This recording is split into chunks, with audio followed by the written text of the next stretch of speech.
معكم أبو سعد Agus Bustami At-Tariqadiri من بندر أعشى إندونيسيا.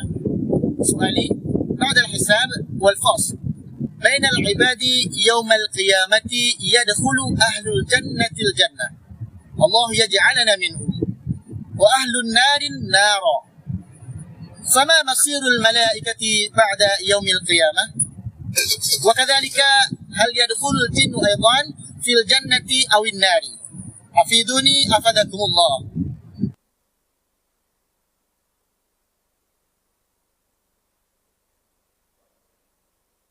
مفتی صاحب.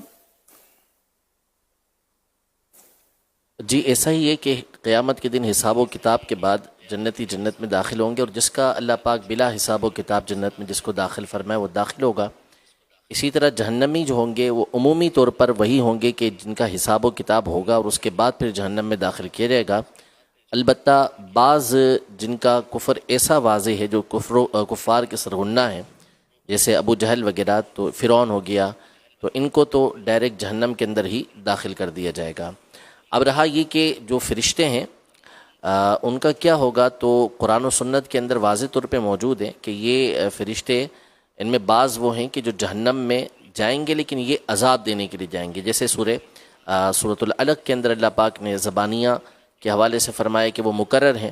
اسی طرح سورہ مدثر کے اندر 19 فرشتوں کا ذکر کیا جہنم پہ جو مقرر ہیں، وہ عذاب دینے کے لیے جہنم میں ہوں گے. باقی اس کے علاوہ جو فرشتے ہیں وہ جنت کے اندر جو ایک بڑی تعداد ہوگی، ان کا تذکرہ قرآن پاک میں موجود ہے کہ وہ اہل ایمان کو وہاں پر ویلکم کرنے کے لیے، ان کی خدمات کے لیے موجود ہوں گے.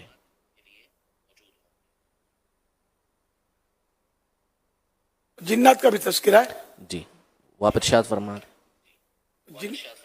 جی جنات جو ہیں وہ اعراف، جنت اور جہنم کے درمیان ایک جگہ ہے، تو جو نیک جنات ہوں گے وہ اعراف میں رہیں گے اور جنت کی سیر کے لیے وہ آیا کریں گے. البتہ جو بدکار اور غیر مسلم جنات ہیں تو وہ جہنم میں جائیں گے.